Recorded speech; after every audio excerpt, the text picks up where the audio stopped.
Hello YouTube, my name is Boyd and I'm starting a new series called Guide to Becoming an AD Carry, because I've got a lot of questions during streams about a variety of different topics, so I wanted to bundle them all in one YouTube series called The Guide to Becoming an AD Carry. So if you want to become an AD Carry, this is your way to go.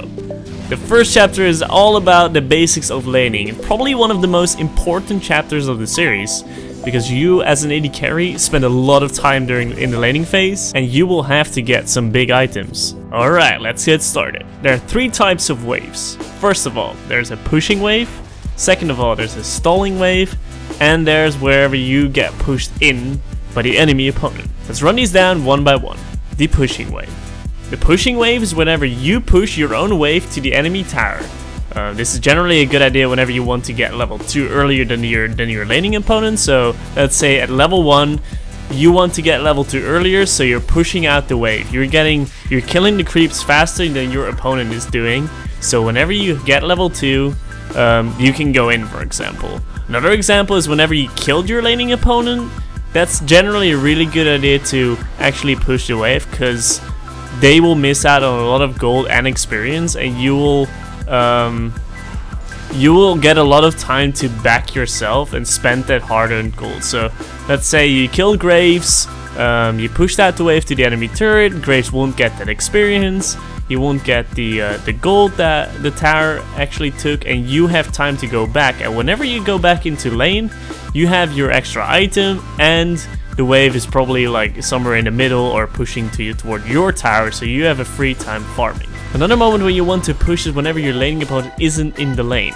If your laning opponent, for example, is at middle or at top or somewhere in the jungle, he isn't there, go and push out the wave, because he will lose out on some CS or a whole wave, and you will actually get that experience, so you will get ahead in that time.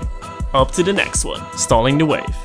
Stalling waves where there's equal amounts of minions on both sides of the lane, or whenever you're holding it by yourself. So, for example, you can count the amount of minions that are in the wave, and whenever there are equal amounts of minions, the minions will just stall in the middle. They will just get there in the middle and they won't do anything. The rule of thumb is that whenever there's equal amounts of minions in the wave and equal amounts of the same creeps, because cannon creeps deal most damage, then comes the caster minions, and then come the melee creeps. So you can basically count whatever is in the wave. So if you have 1 cannon creep and 3 caster minions, and you want to stall the wave, you just have to have the same amount, or just basically force the same amount by killing some of the enemy creeps.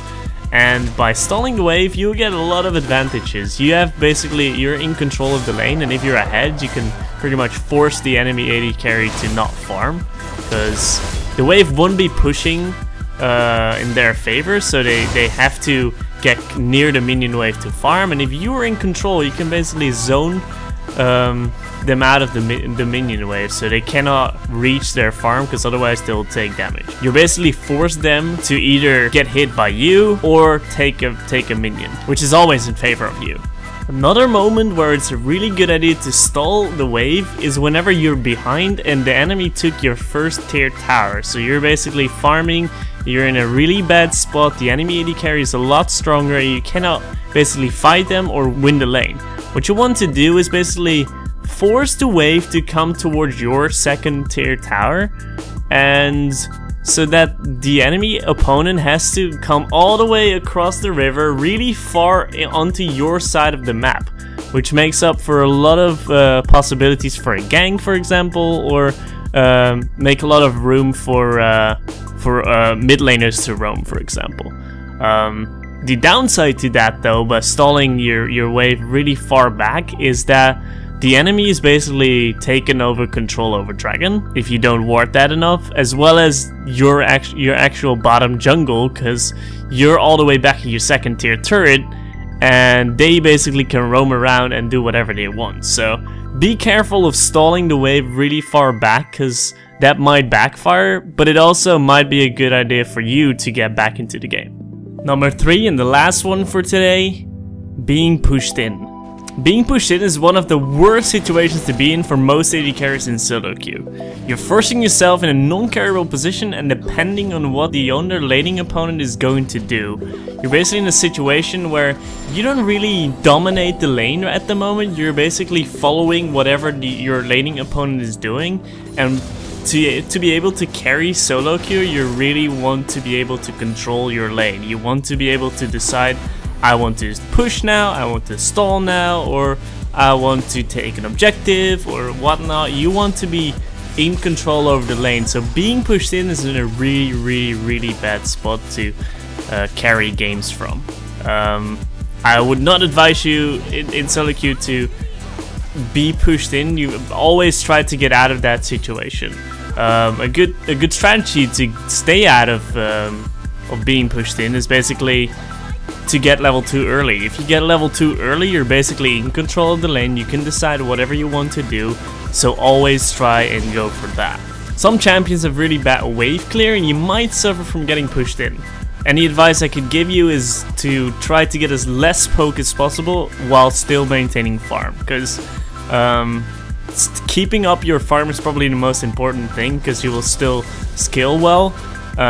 If you're close to dying, still back out, go to base, heal up, because you dying, you will basically miss the wave anyway. So it's better for you to just back off, maybe ask for a gank, because like I said before, whenever we discussed pushing, being pushed out as an AD carry really sets you up easily for ganks, because you're really pushed up, you're really far away from your own tower, so the time it takes for you to get back to your tower is really long. So ask for your jungler to maybe gank, take note of enemy summoners and help. Yeah, basically ask for help in that situation if you actually cannot get back from that. Some champions have really bad wave clear, and these are just having a bad time whenever they're pushed in. So yeah, that pretty much sums it up. What have we learned? Try not to get pushed in, push the wave whenever you get a kill and go to base and buy, and try to stall the wave if you're ahead. Alright, hope you guys enjoyed the video. I would really appreciate some feedback, because this is actually the first ever time that I've done such a thing. Never done some informative League of Legends videos, so I hope you guys enjoyed it. There will be champion specific guides as well as some other cool stuff. So if you guys have any suggestions or cool feedback, just hit me up, tell me in the comments and give me a like or tweet it out or whatever. You can basically, there's a lot of ways to get in touch with me. So did you enjoy it? Just tell me if you disliked it or if I fucked it up or whatever. Just tell me. It's as simple as that. So thank you all, and see you guys next time.